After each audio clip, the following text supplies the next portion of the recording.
Hi students, welcome back to our financial management class. In this video, I want to introduce the chapter capital budget or investment, long-term investment decision making.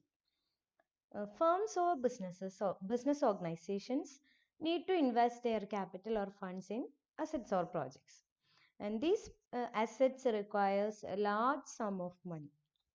Then the investments in these assets should be made immediately, but the returns from these investments will be available only after a period of time. And all these means that investment decisions involve considerable risk. So, long range planning and utmost care is required while taking decisions regarding the investment in assets or projects. These type of decisions are known as investment decision or capital budgeting decisions or capital expenditure budget. Okay, capital budgeting എന്ന് പറയുന്നത് it is the process of making investment decisions in capital expenditures. Capital expenditures നടത്തുന്ന ഇൻവെസ്റ്റ്മെന്റ്സിനെയാണ് നമ്മൾ പറയുക capital budgeting decisions എന്നുള്ളത്. അപ്പോൾ എന്താണ് capital expenditure എന്നുള്ളത് അറിയണം. Capital expenditure may be defined as an expenditure, the benefits of which are expected to be received over a period of time exceeding 1 year. നമ്മൾ investment നടത്തിയതിന്റെ പിന്നാലെ തന്നെ നമുക്ക് റിട്ടേൺ കിട്ടാത്ത തരത്തിലുള്ള ഇൻവെസ്റ്റ്മെന്റുകളുണ്ട്. അങ്ങനെയുള്ള ടൈപ്പ് ഇൻവെസ്റ്റ്മെന്റുകളാണ് ക്യാപിറ്റൽ എക്സ്പെൻഡിച്ചർ അല്ലെങ്കിൽ അങ്ങനെയുള്ള തരത്തിലുള്ള എക്സ്പെൻഡിച്ചറുകളെയാണ് നമ്മൾ പറയുക ക്യാപിറ്റൽ എക്സ്പെൻഡിച്ചർ എന്ന് പറയുന്നത്. The expenditure, the benefits of which are expected to be received over a period of time exceeding 1 year. And the main characteristics of capital expenditure is that the expenditure incurred is incurred at one point of time, whereas the benefits of the expenditure are realized at different points of time in future. സാധാരണ simple ആയിട്ട് പറയുകയാണെങ്കിൽ capital expenditure എന്ന് പറയുന്നത് this is the expenditure incurred for acquiring or improving the fixed assets and the benefits of which are expected to be received over a number of periods in or number of years in future. Okay, അപ്പോൾ capital budgeting എന്ന് പറയുന്നത് this is a long term planning for making and financing proposed capital outlays. Then capital budgeting എന്ന് പറയുമ്പോൾ പല definitions പറയുന്നുണ്ട്. അതിൽ Lynch define ചെയ്തിരിക്കുന്നത് capital budgeting consists in planning development of available capital for the purpose of maximizing the long term profitability of the concern. അപ്പോൾ എന്തായാലും capital budgeting decisions എന്ന് പറയുമ്പോൾ അത് ലോങ് ടേം റിലേറ്റഡ് ആണ്. ഇതിൽ long term planning for making capital budgeting എന്ന് പറയുന്നത് this is a long term planning for making and financing proposed capital outlays. ഇനി ഈ പറഞ്ഞ ഡെഫിനേഷനുകളിൽ നിന്നൊക്കെ നമുക്ക് എന്താണ് ക്യാപിറ്റൽ ബഡ്ജറ്റിംഗ് അല്ലെങ്കിൽ ക്യാപിറ്റൽ എക്സ്പെൻഡിച്ചേഴ്സ് എപ്പോഴൊക്കെയാണ് വരിക എന്നുള്ളത് താഴെ പറയുന്നതാണ്. Normally capital expenditure incurred for the following purposes. First one, purchase of fixed assets. Fixed asset means land, plant, machineries, etc. First one, purchase of fixed asset. Then second one, meeting the cost of formation of a company. Meeting the cost of formation of a company means example registration fee. Registration fee നമ്മൾ കൊടുക്കുന്നത് അത് കമ്പനിയുടെ ഫോർമേഷനുമായിട്ട് relate ചെയ്ത് വരുന്നത് അതിന് വരുന്ന cost അത് capital expenditure ആണ്. Then enables to meet the expenses for growth and expansion of the business. അപ്പോൾ എക്സ്പെൻസസ് ബിസിനസ് ഓർഗനൈസേഷൻ്റെ എക്സ്പാൻഷനോ അല്ലെങ്കിൽ ഗ്രോത്തിനോ വേണ്ടി നമ്മൾ എന്തെങ്കിലും എക്സ്പെൻസസ് മീറ്റ് ചെയ്യുന്നുണ്ടെങ്കിൽ അതെല്ലാം ക്യാപിറ്റൽ എക്സ്പെൻഡിച്ചർ എന്നുള്ള കാറ്റഗറിയിൽ വരുന്നു. അപ്പോൾ ഇങ്ങനെയുള്ള ഇൻവെസ്റ്റ്മെൻറ്റുകളാണ് അധികം ക്യാപിറ്റൽ ബഡ്ജറ്റിങ്ങിൽ വരുന്നത്. അപ്പോൾ main features of capital budgeting എന്ന് പറയുന്നത് പൊട്ടൻഷ്യലി ലാർജ് ആൻറ്റിസിപ്പേറ്റഡ് ബെനിഫിറ്റ്സ്, അതിൽ നിന്ന് നമുക്ക് കിട്ടുന്ന ബെനിഫിറ്റ്സ് ഹ്യൂജ് ആയിരിക്കും. Then high degree of risk, അതിൽ ഹൈ എലമെന്റ് ഓഫ് റിസ്ക് ഉണ്ടായിരിക്കും. ദെൻ അതുപോലെ തന്നെ ലോങ് പീരീഡിലേക്ക് വേണ്ടിയാണ്, relatively long time period between the initial outlay and the anticipated return. അടുത്തത് എന്തൊക്കെയാണ് ക്യാപിറ്റൽ ബഡ്ജറ്റിംഗ് എന്ന് പറയുമ്പോൾ അതിൻ്റെ ഫീച്ചേഴ്സ് എന്നുള്ളത്. Capital budgeting involves decisions involves the exchange of current funds for the benefits to be achieved in the future. ഫ്യൂച്ചറിൽ return കിട്ടുന്നതാണ് ഇവിടെ main ആയിട്ടും ക്യാപിറ്റൽ ബഡ്ജറ്റിംഗ് ഡിസിഷൻ. അപ്പോൾ നമ്മൾ ഇപ്പോൾ നമ്മുടെ കയ്യിലുള്ള ഫണ്ട് നമ്മൾ ഉപയോഗിക്കും, പക്ഷേ ഫ്യൂച്ചറിലാണ് നമുക്ക് അതിനുള്ള റിട്ടേൺ കിട്ടുക. Then future funds, then the funds are huge funds ആണ് അവിടെ വരിക. They generally involve huge funds. Capital budgeting decisions generally involves huge funds. And future benefits are expected to be realized over a series of years. Therefore, there is an element of high degree of risk. ഫ്യൂച്ചറിലാണ് നമുക്ക് benefit കിട്ടുന്നത്. ആ ഫ്യൂച്ചറിൽ benefit കിട്ടുന്നത് കൊണ്ട് it involves A high degree of risk. Then it affects the future competitive strength. ഫ്യൂച്ചറിൽ നമ്മുടെ എങ്ങനെയാണ് നമ്മുടെ കമ്പനിയുടെ സ്ട്രെങ്ത്, ഇപ്പോൾ മാർക്കറ്റിൽ കോമ്പറ്റീറ്റേഴ്സിൻ്റെ അടുത്ത് കോമ്പീറ്റ് ചെയ്യാൻ പറ്റുമോ, അതിൻ്റെ സ്ട്രെങ്ത് ഒക്കെ നമ്മൾ ഇപ്പോൾ ഇൻവെസ്റ്റ്മെന്റ് നടത്തുന്നതിനെ ഡിപ്പെൻഡ് ചെയ്തിരിക്കും. Then the funds are invested in non-flexible and long-term activities. Long-term activitiesലേക്കാണ് ഫണ്ട് ഇൻവെസ്റ്റ് ചെയ്യണത്. അത് നോൺ ഫ്ലെക്സിബിൾ ആണ് എന്ന് പറഞ്ഞു കഴിഞ്ഞാൽ ഇറിവേഴ്സിബിൾ ഡിസിഷൻ ആണ്. അതിന്റെ കാരണം എന്ന് പറയുന്നത് നമ്മൾ ഇൻവെസ്റ്റ് ചെയ്യണത് ഹ്യൂജ് എമൗണ്ട് ആണ് ഇൻവെസ്റ്റ് ചെയ്യണത്. അതേപോലെ തന്നെ അത് ലോങ് പീരീഡിലേക്കാണ് ഇൻവെസ്റ്റ് ചെയ്യണത്. അങ്ങനെ വരുമ്പോൾ നമുക്ക് അത് പെട്ടെന്ന് ഇങ്ങനെ ഒരു ഇൻവെസ്റ്റ്മെന്റ് നമ്മൾ നടത്തി കഴിഞ്ഞാൽ പെട്ടെന്ന് ആ ഒരു ഡിസിഷനിലേക്ക് നിന്ന് പുറകോട്ട് പോവാന്ന് പറയുന്നത് എളുപ്പമല്ല. അപ്പൊ അതുകൊണ്ട് അത് ഇറിവേഴ്സിബിൾ ആണ്, നോൺ ഫ്ലെക്സിബിൾ ആണ്, ദെൻ ലോങ് ടേം ആണ്. Then they have a long term and significant effect on the profitability of the concern. ഓർഗനൈസേഷന്റെ പ്രോഫിറ്റബിലിറ്റിനെ ഡിപ്പെൻഡ് ചെയ്തിരിക്കും. ഇത് ക്യാപിറ്റൽ ബഡ്ജറ്റിംഗ് ഡിസിഷൻസ് നമ്മൾ എടുക്കുന്ന ആ ഒരു ഡിസിഷൻ ഫേമിന്റെ പ്രോഫിറ്റബിലിറ്റിനെ എഫക്ട് ചെയ്യുന്നതാണ്. Then next one, they are irreversible എന്ന് ഞാൻ പറഞ്ഞു, they are irreversible in nature, hence it requires careful consideration. Then cost സ്ട്രക്ചറിനെ ഇത് എഫക്ട് ചെയ്യുന്നതാണ്. ലോങ് ടേം ആണ്, അത് പറഞ്ഞു. ലാർജ് പ്രോഫിറ്റ്സ് ഈ ഇൻവെസ്റ്റ് ചെയ്യുന്നതിനനുസരിച്ചാണ് നമ്മുടെ പ്രോഫിറ്റബിലിറ്റി എത്രയാണ് എങ്ങനെയാണ് വരിക എന്നുള്ളതൊക്കെ ഇരിക്കും. ഇതൊക്കെയാണ് ഒരു ക്യാപിറ്റൽ ബഡ്ജറ്റിംഗിന്റെ ഫീച്ചേഴ്സ് ആയിട്ട് വരിക. there is one more feature, that is about the gestation period. The gestation period is long. Gestation period means this is the period between the initial outlay and anticipated return. അപ്പോൾ നമ്മൾ invest ചെയ്യുന്ന പീരീഡും then അതിൽ നിന്ന് നമ്മൾ return കിട്ടുന്ന ആ ഒരു പീരീഡും തമ്മിലുള്ള ഒരു ടൈം ഗ്യാപ്പ് ഉണ്ട്. ആ ടൈം ഗ്യാപ്പിനെയാണ് ജസ്റ്റേഷൻ പീരീഡ് എന്ന് പറയുക. Here in the case of capital budgeting decisions, gestation period is long. Okay. That's all about the features of capital budgeting. Then next, significance of capital budgeting. The success, നമ്മൾ അത് features പറഞ്ഞപ്പോൾ അതിൽ കുറെ points മേൽ പറഞ്ഞിട്ടുണ്ട്. Success and failure of business mainly depends upon how the available resources are being utilized. ഒരു business ഓർഗനൈസേഷന്റെ success എന്ന് പറയുന്നത് ആ ഓർഗനൈസേഷൻ എങ്ങനെയാണ് അവരുടെ കയ്യിലുള്ള ഫണ്ട് യൂട്ടിലൈസ് ചെയ്യുന്നതിനെ ഡിപ്പെൻഡ് ചെയ്തിരിക്കുക. അപ്പോൾ നമ്മളിവിടെ ക്യാപിറ്റൽ ബഡ്ജറ്റിംഗ് ഡിസിഷൻ എന്ന് പറയുന്നത് ഓൾറെഡി ഞാൻ പറഞ്ഞു, ഹ്യൂജ് ഇൻവെസ്റ്റ്മെന്റ് വരുന്ന കേസാണ്, ദെൻ ലോങ് പീരീഡിലേക്കുള്ളതാണ്. അപ്പം അതുകൊണ്ട് നമ്മൾ എടുക്കുന്ന ഓരോ ഡിസിഷനും വളരെ ഇമ്പോർട്ടൻ്റ് ആണ്, കമ്പനിയുടെ സക്സസിന് വളരെ ഇമ്പോർട്ടൻ്റ് ആണ്, സക്സസിനെ ഫെയിലിയറിനെ അത് ഡിപ്പെൻഡ് ചെയ്ത്. Then main tool of financial management. Financial മാനേജ്മെന്റിലും പല ഡിസിഷൻസും എടുക്കുന്നതിൽ നമ്മൾ ഈ ക്യാപിറ്റൽ ബഡ്ജറ്റിംഗ് ടെക്നിക്സ് യൂസ് ചെയ്തിട്ടാണ് കമ്പനിയിൽ പല ഡിസിഷൻസും എടുക്കുക.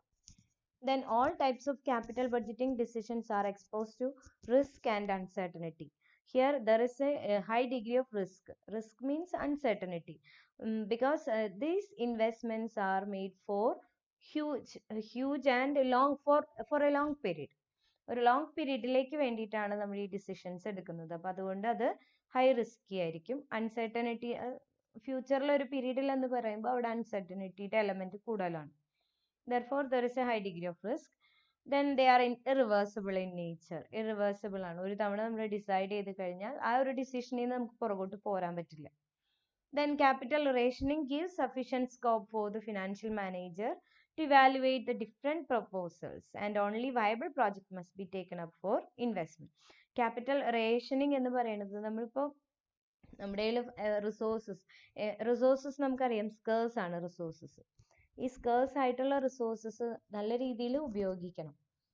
ഒരു ഓർഗനൈസേഷൻ ആകുമ്പോൾ ഓർഗനൈസേഷന് പല നീഡ്സ് ഉണ്ടായിരിക്കും. ഈ എല്ലാ നീഡ്സും നമ്മുടെ ഈ ഫണ്ട് എടുത്ത് ചെയ്യണോ വേണ്ടയോ എന്നുള്ളത് ഫിനാൻഷ്യൽ മാനേജർ നല്ലതുപോലെ അത് അനാലിസിസ് നടത്തിയതിന് ശേഷം മാത്രമാണ് ഇൻവെസ്റ്റ്മെന്റ് നടത്താൻ പാടുള്ളൂ. അപ്പോൾ ഫിനാൻഷ്യൽ മാനേജർ ചെയ്യേണ്ടത് നമ്മുടെ എന്തൊക്കെയാണ് നമ്മുടെ നീഡ്സ് എന്നുണ്ടെങ്കിൽ അതിന്റെ എമർജൻസിക്ക് അനുസരിച്ച് അത് ഓർഡറിൽ അറേഞ്ച് ചെയ്യുക. എന്നിട്ട് ഏറ്റവും അർജന്റ് വൺ ഏതാണെങ്കിൽ അതിൽ ആദ്യം ഇൻവെസ്റ്റ് ചെയ്യുക. ലീസ്റ്റ് അർജന്റ് വൺ ഏതാണെന്നുണ്ടെങ്കിൽ അത് നമുക്ക് ഒഴിവാക്കണമെങ്കിൽ ഒഴിവാക്കാം. അങ്ങനെ ചെയ്യുന്ന ആ ഒരു പ്രോസസ്സിനെയാണ് പറയുക ക്യാപിറ്റൽ റേഷനിങ്. ഇങ്ങനെ അത്യാവശ്യമുള്ളതിൽ മാത്രം ഇൻവെസ്റ്റ്മെന്റ് നടത്താൻ വേണ്ടി ഉപയോഗിച്ചു കഴിഞ്ഞാൽ നമുക്ക് അത് കമ്പനിയുടെ സക്സസിനെ എഫക്ട് ചെയ്യുന്നതാണ്. സക്സസും ഫെയിലിയറിനും അത് എഫക്ട് ചെയ്യുന്നതാണ്. Then next, capital budgeting offers effective control on cost of capital expenditure projects. Okay, അപ്പോൾ ക്യാപിറ്റൽ എക്സ്പെൻഡിച്ചർ പ്രോജക്ട്സ് ഒക്കെ വരുമ്പോൾ അതിന്റെ കോസ്റ്റ് നമ്മുടെ ക്യാപിറ്റൽ ബഡ്ജറ്റിങ്ങിലെ പല ടെക്നിക്സ് യൂസ് ചെയ്ത് കോസ്റ്റ് കുറയ്ക്കാനൊക്കെ ആയിട്ട് നമ്മൾ ഹെൽപ്പ് ചെയ്യും. ദെൻ അണ്ടർ ഇൻവെസ്റ്റ്മെന്റ്സ്, അതിൽ ഓവർ ഇൻവെസ്റ്റ്മെന്റ് അണ്ടർ ഇൻവെസ്റ്റ്മെന്റ്സ് ഒക്കെ ഒഴിവാക്കാനായിട്ട് ഈ ടെക്നിക്സ് നമുക്ക് ഉപയോഗിക്കാൻ പറ്റും. ഇതൊക്കെയാണ് സിഗ്നിഫിക്കൻസ് ആയിട്ട് വരിക. അതിനവരൊന്നും കൂടി ഷോർട്ടാക്കി പറഞ്ഞിരിക്കുകയാണ്. കമ്പനിയുടെ മോസ്റ്റ് ഇമ്പോർട്ടൻറ്റ് ഡിസിഷൻ ആണ് ക്യാപിറ്റൽ ബഡ്ജറ്റിംഗ്. അപ്പോൾ മോസ്റ്റ് ഇമ്പോർട്ടൻറ്റ് ഡിസിഷൻ ആയതുകൊണ്ട് തന്നെ അതിന് അറ്റ്മോസ്റ്റ് കെയർ കൊടുക്കണം എന്നുള്ളതാണ്. മാക്സിമം കെയർ കൊടുക്കണം. അടുത്തതിൻ്റെ ഇമ്പോർട്ടൻസ് പറയാം, role and importance of capital budgeting. Importance of capital budgeting എന്ന് പറയുമ്പോൾ each and every business organization has to meet out various business decisions. Among these, capital budgeting is the most crucial one and critical business decision because of the following reasons. First one, requirements of heavy fund. Here in the case of capital budgeting, we need a huge amount. Therefore, careful planning is needed in the case of capital budgeting decisions. Then second one, long period commitment. Long period commitment ആയതുകൊണ്ട് നമ്മൾ ചെയ്യേണ്ടത് fund അവിടെ invest ചെയ്യുന്നതിന് മുൻപ് നല്ല രീതിയിൽ ആലോചിച്ചതിന് ശേഷം എല്ലാ അനാലിസിസും നടത്തിയതിന് ശേഷം മാത്രമേ ചെയ്യാവൂ. Here the funds permanently blocked for a long period of time. So utmost care is needed here. Then this is a irreversible decision. These decisions are once made cannot be easily reversed. Then next one, national importance. The investment decisions taken by individual firm is of national importance because it determines employment, economic activities and economic growth. Therefore, capital budgeting decisions are national important decisions. Then next one, there is a high degree of risk. Long-term commitment of funds involves greater risk and uncertainty. Another role or another importance is growth. Capital budgeting decisions affect the rate and direction of growth of organizations. അപ്പോൾ ഓർഗനൈസേഷൻസിന്റെ ഗ്രോത്തിനെയും അതുപോലെ തന്നെ അവരുടെ ആ ഒരു ഡെവലപ്മെന്റിനെയും നല്ലൊരു രീതിയിൽ effect ചെയ്യുന്ന decisions ആണ് ക്യാപിറ്റൽ ബഡ്ജറ്റിംഗ് ഡിസിഷൻസ്. അതുപോലെ തന്നെ ഫേമിന്റെ കോമ്പറ്റീറ്റീവ് സ്ട്രെങ്ത്, ഈ കോമ്പറ്റീറ്റീവ് സ്ട്രെങ്ത് അതിലും നല്ലൊരു ഇമ്പാക്ട് ക്യാപിറ്റൽ ബഡ്ജറ്റിംഗ് ഡിസിഷൻസിന് ഉണ്ട്. These decisions affect the capacity and strength of the firm to face competition because these decisions affect the future profits and cost of the firm. So this affect the firm's competitive strength. Then this is the most difficult decision. നമ്മൾ ഈ എടുക്കുന്ന capital budgeting decisions ആണ് ഏറ്റവും difficult ആയിട്ടുള്ള decision. അതിനുള്ള കാര്യങ്ങൾ നമ്മൾ already പറഞ്ഞു. റിവേഴ്സിബിൾ ആണ്, ലോങ് പീരീഡിലേക്കാണ്, ഹ്യൂജ് ഇൻവെസ്റ്റ്മെന്റ് ആണ്. ഇതൊക്കെ കൊണ്ട് തന്നെ അത് ഡിഫിക്കൽട്ട് ആയിട്ടുള്ള ഒരു ഡിസിഷൻ ആണ്. ദെൻ കോസ്റ്റ് കൺട്രോൾ നമുക്ക് റെഗുലർ ആയിട്ട് ഇപ്പോൾ ബഡ്ജറ്റ് ആക്ച്വലും തമ്മിൽ കമ്പയർ ചെയ്ത് അത് വെച്ച് നമുക്ക് കോസ്റ്റ് കൺട്രോൾ ചെയ്യാനായിട്ട് യൂസ് ചെയ്യാൻ പറ്റുന്ന ഒരു ടെക്നിക്കാണിത്. അതുപോലെ തന്നെ ഓർഗനൈസേഷന്റെ ഓണേഴ്സിന്റെ വെൽത്ത് മാക്സിമൈസ് ചെയ്യാനും ഈ ഒരു മെത്തേഡ് ക്യാപിറ്റൽ ബഡ്ജറ്റിംഗ് യൂസ് ചെയ്യുന്നുണ്ട്. ഓക്കെ, അപ്പോൾ ഇതൊക്കെയാണ് മെയിൻ ആയിട്ടും ക്യാപിറ്റൽ ബഡ്ജറ്റിങ്ങിന്റെ റോൾ ആൻഡ് ഇമ്പോർട്ടൻസ് ആയിട്ട് അല്ലെങ്കിൽ സിഗ്നിഫിക്കൻസ് ഒക്കെ ആയിട്ട് പറയുന്നത്. ഇനി അടുത്തത് എന്തൊക്കെയാണ് ക്യാപിറ്റൽ ബഡ്ജറ്റിങ്ങിന്റെ ഒബ്ജക്റ്റീവ്സ് പറയുമ്പോൾ മെയിൻ ആയിട്ട് 3 ഒബ്ജക്റ്റീവ്സ് പറയുന്നത്. ഒന്ന് capital expenditure control, then selecting profitable projects, then finding the right source of funds. അപ്പോൾ ക്യാപിറ്റൽ ബഡ്ജറ്റിംഗ് ചെയ്യുന്നതിൻ്റെ തന്നെ മെയിൻ ആയിട്ടുള്ള ഉദ്ദേശം എന്ന് പറയുന്നത് ഒന്ന് ഓർഗനൈസേഷന്റെ ക്യാപിറ്റൽ എക്സ്പെൻഡിച്ചർ കുറയ്ക്കുക, അതല്ലെങ്കിൽ കുറയ്ക്കുക എന്നല്ല, അത് കൺട്രോൾ ചെയ്യുക എന്നുള്ളതാണ് ഒരു objective. Capital expenditure long term ആണ്, ഹ്യൂജ് ആണ്. ദെൻ അതിൻ്റെ റിട്ടേൺ നമുക്ക് ഫ്യൂച്ചറിലാണ് കിട്ടുക. അപ്പോൾ അത് നല്ല രീതിയിൽ കൺട്രോൾ ചെയ്താലാണ് നമുക്ക് നല്ലൊരു പ്രോഫിറ്റബിലിറ്റി ഫ്യൂച്ചറിൽ ഉണ്ടാവുള്ളൂ. അപ്പോൾ അതുകൊണ്ട് അത് അത്രയും കെയർ എടുത്തിട്ട് വേണം ഇങ്ങനെയുള്ള ഡിസിഷൻസ് എടുക്കാൻ. അപ്പോൾ ആ ഈ ഡിസിഷൻസ് എടുക്കാനായിട്ട് ക്യാപിറ്റൽ ബഡ്ജറ്റിംഗ് ടെക്നിക്സ് ഹെൽപ്പ് ചെയ്യുന്നുണ്ട് ഓർഗനൈസേഷൻസ്. അതുപോലെ തന്നെ ഞാൻ നേരത്തെ പറഞ്ഞിരുന്നു, നമുക്ക് പല ഓൾട്ടർനേറ്റീവ്സ് അല്ലെങ്കിൽ പല നീഡ്സ് ഉണ്ടാവും. ഒരു ഓർഗനൈസേഷൻ ആകുമ്പോൾ പല നീഡ്സ് ഉണ്ടാവും. പക്ഷെ എല്ലാ നീഡ്സും നമുക്ക് മീറ്റ് ചെയ്യാൻ പറ്റില്ല. അതിൽ അർജന്റ് ആയിട്ടുള്ളതും ആ അർജന്റ് ആയിട്ടുള്ളതിൽ തന്നെ ഏറ്റവും പ്രോഫിറ്റബിൾ ആയിട്ടുള്ളത് ഏതാണെന്നുള്ളതൊക്കെ സെലക്ട് ചെയ്യാനായിട്ട് ക്യാപിറ്റൽ ബഡ്ജറ്റിംഗ് ടെക്നിക്സ് ഹെൽപ്പ് ചെയ്യും. ദെൻ അതുപോലെ തന്നെ റൈറ്റ് സോഴ്സ് ഓഫ് ഫണ്ട് നമുക്ക് ലോങ് ടേമിൽ ഇൻവെസ്റ്റ്മെന്റ് നടത്തണം എന്നുണ്ടെങ്കിൽ കൂടുതലും ലോങ് ടേം ഫണ്ട് തന്നെയാണ് വേണ്ടി വരിക. കൂടുതലും അങ്ങനെയാണ്. ലോങ് ടേം ഇൻവെസ്റ്റ്മെന്റിന് ഷോർട്ട് ടേം ഫണ്ട് എടുക്കുന്നത് കുറവാണ്. അപ്പൊ ഈ ലോങ് ടേമിൽ ഇൻവെസ്റ്റ്മെന്റ് നടത്താനായിട്ട് എവിടെ നിന്നൊക്കെ ഫണ്ട് കണ്ടെത്താം, അതിൽ കോസ്റ്റ് പരമാവധി കുറച്ച് റിട്ടേൺ മാക്സിമൈസ് ചെയ്യുന്ന രീതിയിലുള്ള സോഴ്സസ് ഏതൊക്കെയാണ് എന്നുള്ളതൊക്കെ കണ്ടുപിടിക്കാൻ. അപ്പൊ ഇത് മൂന്നുമാണ് മെയിൻ ആയിട്ടും ക്യാപിറ്റൽ ബഡ്ജറ്റിങ്ങിന്റെ ഒബ്ജക്റ്റീവ്സ് ആയിട്ട് വരുന്നത്. Then next we move on to the different types of capital budgeting projects or types of projects. Projects എന്ന് പറയുമ്പോൾ മെയിൻ ആയിട്ടും 6 types of projects are there. First one, independent projects. Independent projects എന്ന് പറയുമ്പോൾ these projects are unrelated to each other. ഒരു decision എടുത്ത അല്ലെങ്കിൽ ഒരു പ്രോജക്റ്റിൽ നമ്മൾ ഇൻവെസ്റ്റ്മെന്റ് നടത്തി അത് മറ്റൊരു പ്രോജക്റ്റിനെ എഫക്ട് ചെയ്യാത്ത ടൈപ്പിലുള്ളതുണ്ട്. അതാണ് independent projects. These are unrelated to each other, where a decision to accept one project will not affect the decision to accept another. ഒരു ഡിസിഷൻ എടുത്തത് കൊണ്ട് മറ്റൊരു ഡിസിഷൻ എടുക്കുന്നതിനെ എഫക്ട് ചെയ്യാത്ത രീതിയിലുള്ളതുണ്ട്. ഈ ഡിസിഷൻസിനെയാണ് പറയുക ഇൻഡിപെൻഡന്റ്, അല്ലെങ്കിൽ ഈ ടൈപ്പ് പ്രോജക്ട്സിനെയാണ് പറയുക independent projects. They are also called mutually related or independent projects. These are evaluated on the basis of cost and benefit of related project rather than comparing with other projects. മറ്റു പ്രോജക്റ്റുകളായിട്ട് compare ചെയ്യുന്നതിന് പകരം ആ ഒരു പ്രോജക്റ്റിന്റെ തന്നെ കോസ്റ്റും ബെനിഫിറ്റും വെച്ചിട്ടാണ് ഈ ഒരു പ്രോജക്റ്റിനെ പറ്റി നമ്മൾ ഇവാലുവേറ്റ് ചെയ്യും. The next one, mutually exclusive project. ആ പേരിൽ തന്നെയുണ്ട് mutually exclusive project എന്ന് പറയുമ്പോൾ നമ്മൾ ഒരെണ്ണം ചൂസ് ചെയ്താൽ അത് അടുത്തതിനെ പിന്നെ ചൂസ് ചെയ്യില്ല എന്നുള്ള ഒരു ഡിസിഷൻ ആണ് എടുക്കുക. The decision to choose only one project from the many being considered. For example, if project X, Y, Z are mutually exclusive, suppose a firm selects project Y, the selection project Y means that project X and Y are automatically rejected. X ഉം Y, അപ്പോൾ ഇവിടെ Y നമ്മൾ select ചെയ്ത് കഴിഞ്ഞാൽ X ഉം Z ഇനി നമ്മൾ എടുക്കണില്ല. അങ്ങനെ ഒരേ നേച്ചറിൽ വരുന്നതിന് ഏതെങ്കിലും ഒരെണ്ണം സെലക്ട് ചെയ്യാന്നുള്ള രീതിയിലുള്ള പ്രോജക്റ്റുകളുണ്ട്. ഇതാണ് mutually exclusive projects. All replacement projects, ഇതെല്ലാതും മ്യൂച്വലി എക്സ്ക്ലൂസീവ് പ്രോജക്റ്റുകളാണ്. Okay, then next, third type, new project. The investment in a new alternative is called new project. പുതിയ ഏതെങ്കിലും ഒരു ഓൾട്ടർനേറ്റീവിൽ നമ്മൾ ഇൻവെസ്റ്റ്മെന്റ് നടത്തുമ്പോൾ അതിനെ പറയുന്ന പേര് ന്യൂ പ്രോജക്റ്റ് എന്ന്. ഓക്കെ, അതിന് എക്സാമ്പിൾ ആണ് ഇവിടെ കൊടുത്തിരിക്കുന്നത്. പുതിയൊരു ഷുഗർ ഫാക്ടറിയിൽ ഇൻവെസ്റ്റ്മെന്റ് നടത്താന്ന് പറഞ്ഞാൽ അത് new project. Then replacement project. Replacement projects means the projects in which existing assets are replaced by new assets. Already ഉള്ള അസറ്റ്സ് മാറ്റി പകരം പുതിയ അസറ്റ്സ് നമ്മൾ റീപ്ലേസ് ചെയ്യാണ്. അങ്ങനെ റീപ്ലേസ് ചെയ്യുന്ന കേസസിൽ അതിനെ പറയുന്ന പേര് റീപ്ലേസ്മെന്റ് പ്രോജക്ട്സ് എന്ന്. Generally, manual based and outdated projects are replaced by new and automatic assets. Such projects help to increase the efficiency and cost reduction.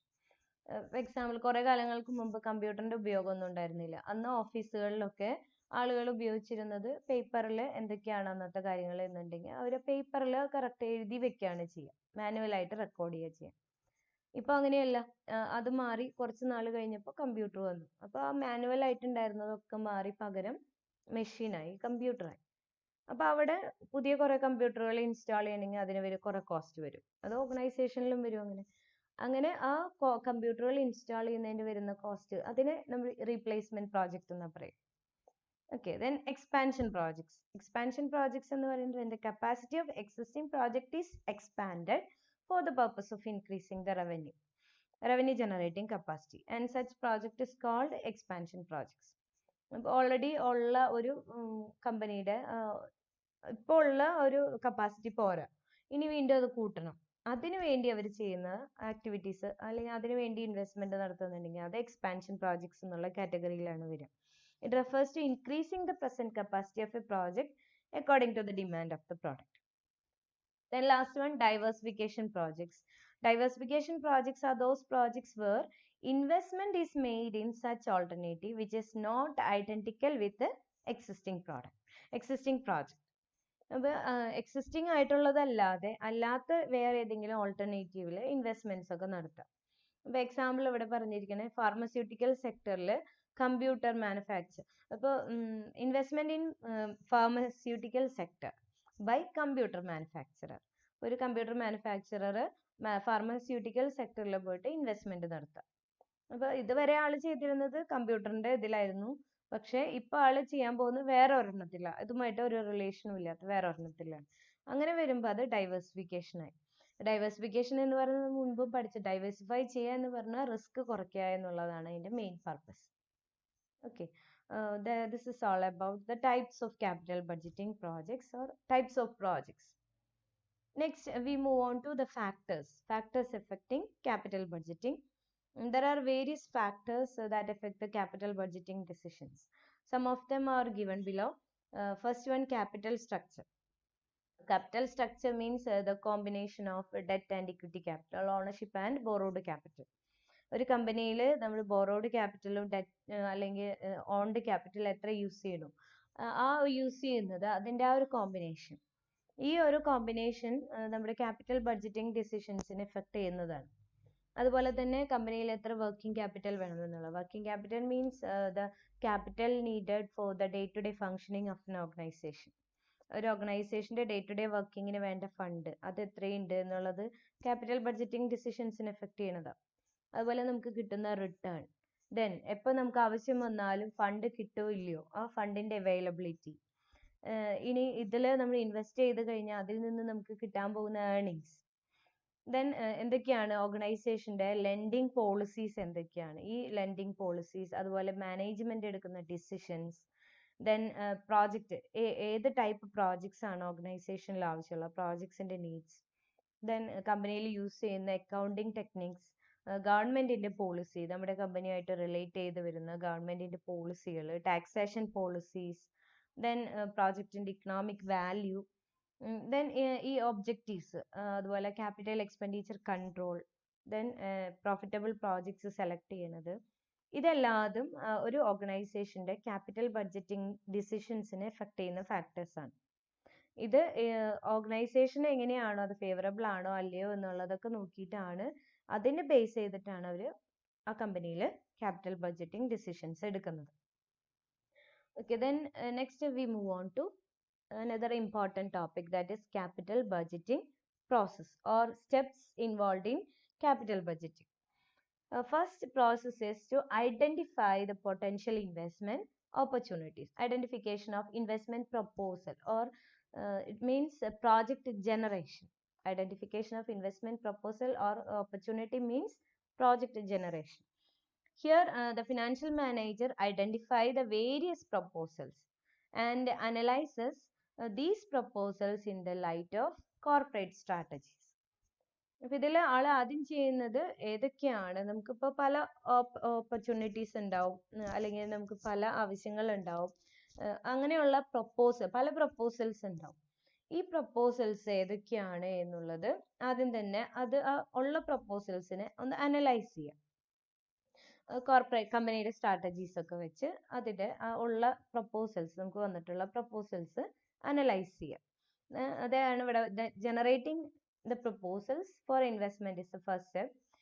Here the investment proposal may fall into one of the following categories. Main ആയിട്ടും വരുന്നത് ഒന്ന് proposal to add a new product, ഒന്നെങ്കിൽ പുതിയ product add ചെയ്യണതാവാം, അല്ലെങ്കിൽ expansion ആവാം, or proposal to reduce the cost കുറയ്ക്കാൻ വേണ്ടി ചെയ്യണതാവാം.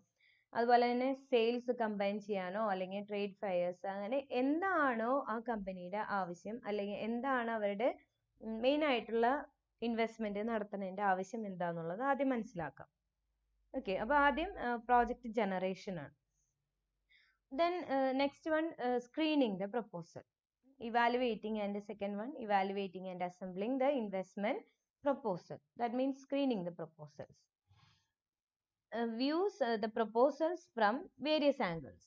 Here, the financial manager views the proposal from various angles to ensure that these are in accordance with the corporate strategies. കമ്പനിയുടെ സ്ട്രാറ്റജീസിനനുസരിച്ച് തന്നെയാണ് നമ്മുടെ ഈ പ്രപ്പോസൽസ് എല്ലാ ആംഗിളിൽ നിന്നും നമ്മൾ നോക്കണം അതിനെപ്പറ്റി. ഓരോ ആംഗിളിൽ നിന്ന് നോക്കിയാലും അതിനുള്ള അഡ്വാൻറ്റേജസ് എന്താ, ഡിസഡ്വാൻറ്റേജസ് എന്താ എന്നുള്ളതൊക്കെ അനലൈസ് ചെയ്യുക, അത് ഇവാലുവേറ്റ് ചെയ്യുക. ഇവാലുവേറ്റ് ചെയ്ത് അത് നോക്കണം നമ്മൾ. ഇൻവെസ്റ്റ്മെന്റ് നമ്മൾ എടുക്കുന്ന ആ ഒരു അല്ലെങ്കിൽ നമ്മുടെ ഈ പ്രപ്പോസല് കമ്പനിയുടെ സ്ട്രാറ്റജീസിനോട് മാച്ച് ചെയ്ത് പോകുന്നതാണോ എന്നുള്ളത് നോക്കാം. And evaluate the profitability of the various project with the help of appraising techniques. നമ്മൾ അതിന്റെ പ്രോഫിറ്റബിലിറ്റിയും കൂടെ അനലൈസ് ചെയ്യണം. അതിന് നമുക്ക് അപ്രൈസിങ് ടെക്നിക്സ് അവൈലബിൾ ആണ്. With the help of these techniques evaluate the profitability of various projects. Okay, then takes decisions. Decision ആണ് അടുത്തത്. Decision എടുക്കുന്നതിന് മുൻപായിട്ട് നമ്മൾ ആദ്യം തന്നെ എന്ത് ചെയ്യണം? പ്രയോറിറ്റീസ് ഫിക്സ് ചെയ്യണം. Fixing priorities. The unprofitable or uneconomic proposals may be rejected, and rank the various proposals and to establish priorities after considering the urgency, risk, etc. ഇപ്പോൾ ഡിസിഷൻ എടുക്കുന്നതിന് മുന്നേ നമ്മൾ പ്രയോറിറ്റീസ് ഫിക്സ് ചെയ്യുക.